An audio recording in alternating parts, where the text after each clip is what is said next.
大家好，我係何炳傑博士，今日再同大家分享神嘅話語。自從我哋活喺一個資訊爆炸嘅年代，高舉知識，但人所做嘅與人嘅知識同埋智慧有時係背道而馳嘅，好似大麻合法化，食大麻唔啱，對人嘅身體有壞害。有壞處有影響，但禁又禁唔住，並且衍生咗黑社會販賣啦，吃得過量啦，青少年容易接觸到呢啲一大堆嘅社會問題。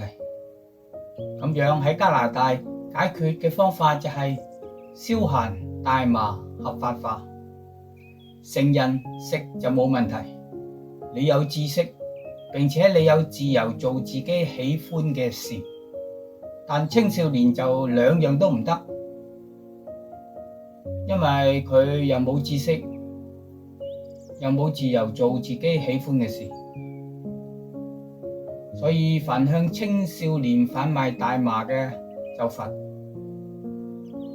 舊陣時黑社會非法賣大麻，現在變為省政府自己批出牌照，俾人合法販賣大麻。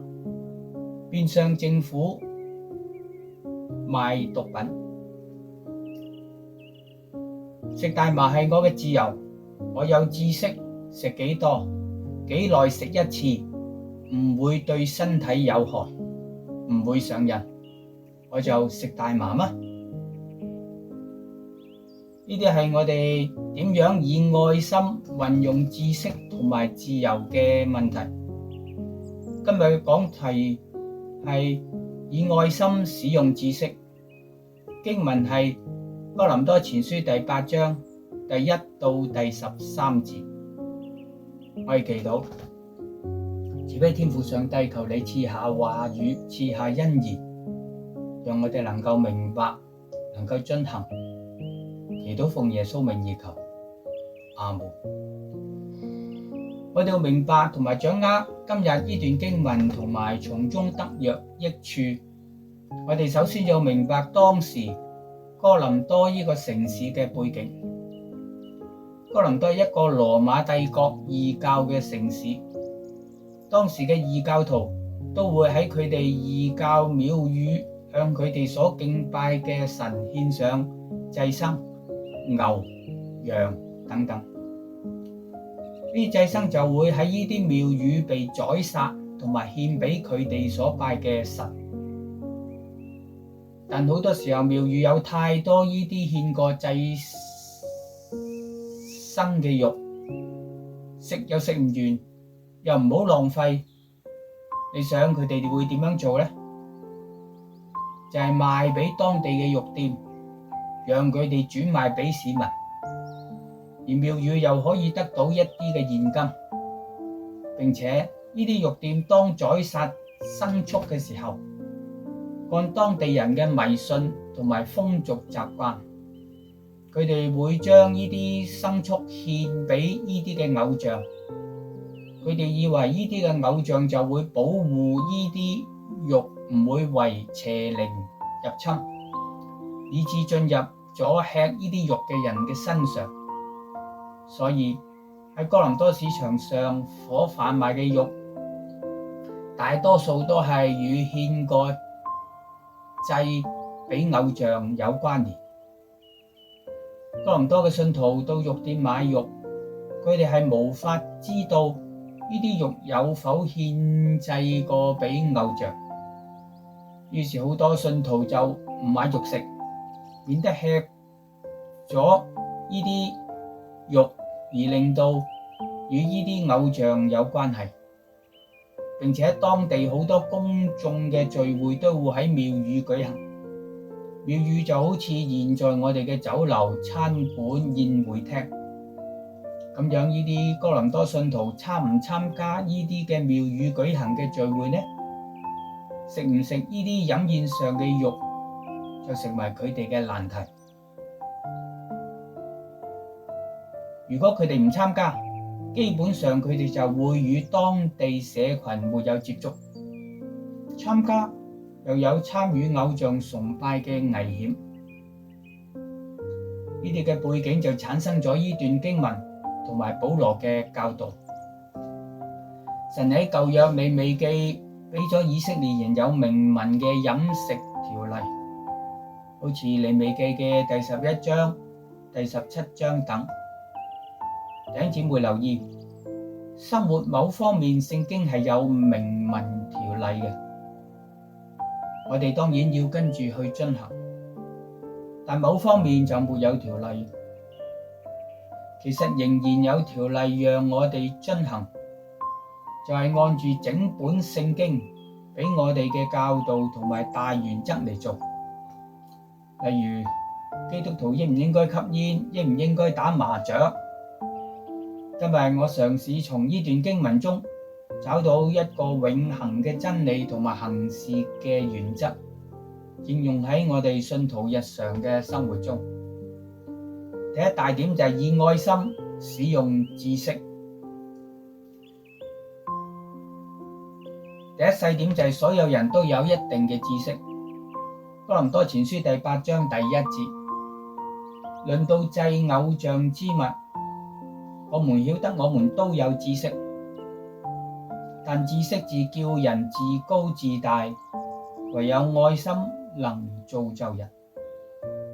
保羅喺度講出一個道理，就係所有基督徒都有一定嘅知識，好似呢個世界神創造嘅，聖父差派聖子耶穌基督道成肉身，為我哋嘅罪捨十字架上，3天後復活等。跟住嘅爭論中，保羅卻提到一個知識並唔係所有基督徒共同擁有嘅，並且有時擁有呢啲知識嘅信徒同埋唔擁有呢啲知識嘅信徒產生屬靈嘅生命高低，以致影響到生活上嘅差別。呢啲知識有時會令擁有佢嘅信徒自高自大，我就叻過你，乜你咁都唔識嘅？乜你咁蠢嘅？我就屬靈過你啦！你一日讀幾多次聖經？讀幾耐呢？你祈禱祈幾耐啊？你真係要檢討下。你有沒有見過呢啲嘅信徒呢？一日都喺度晒自己幾屬靈，幾擁有聖經嘅知識。第二個細點就係知識非超越一切，為愛心作出發點，至能夠為神所知道。第一節後邊佢講到，但知識是叫人自高自大，唯有愛心能造就人。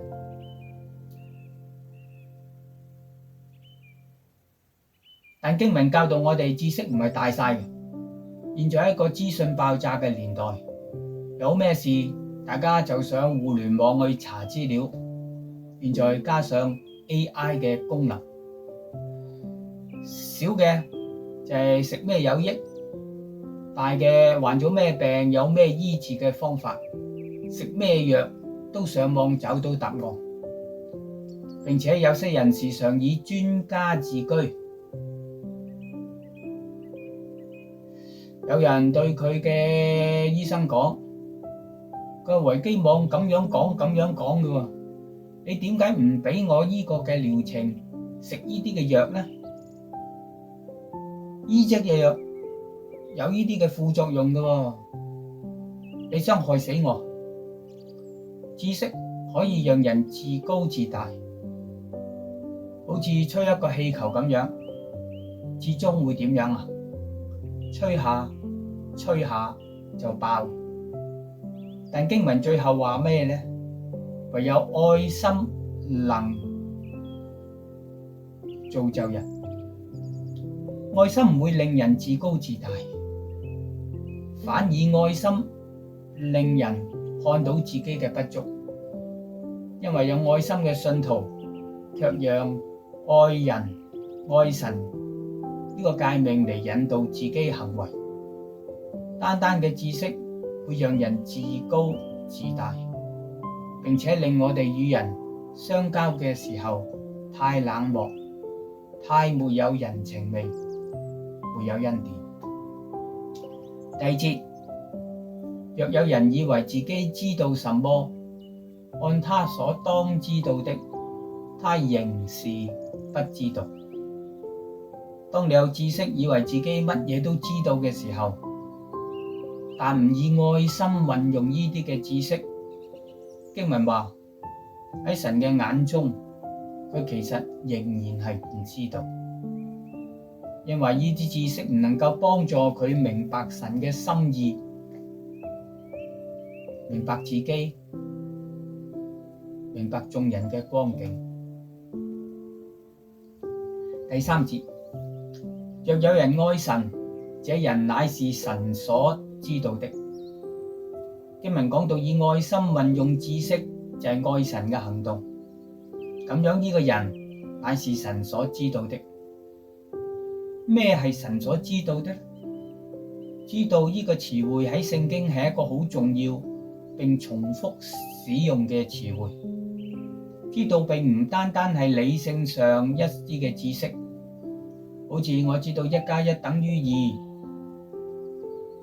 仲喺人際關係上，甲知道乙，並唔係指甲知道乙嘅姓名、年齡、職業、家庭、喜好等事，而係指甲與乙有緊密同埋美好嘅關係，一個比資料性知識更深嘅關係。講咗咁多，目的係講知識係重要，但使用知識嘅態度更加重要。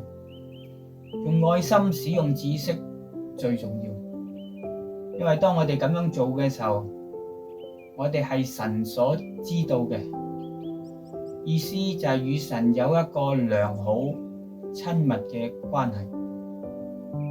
當我哋有知識嘅同時，亦都要明白另一件事。今日講到此為止，下一次會繼續講呢個以愛心使用知識2。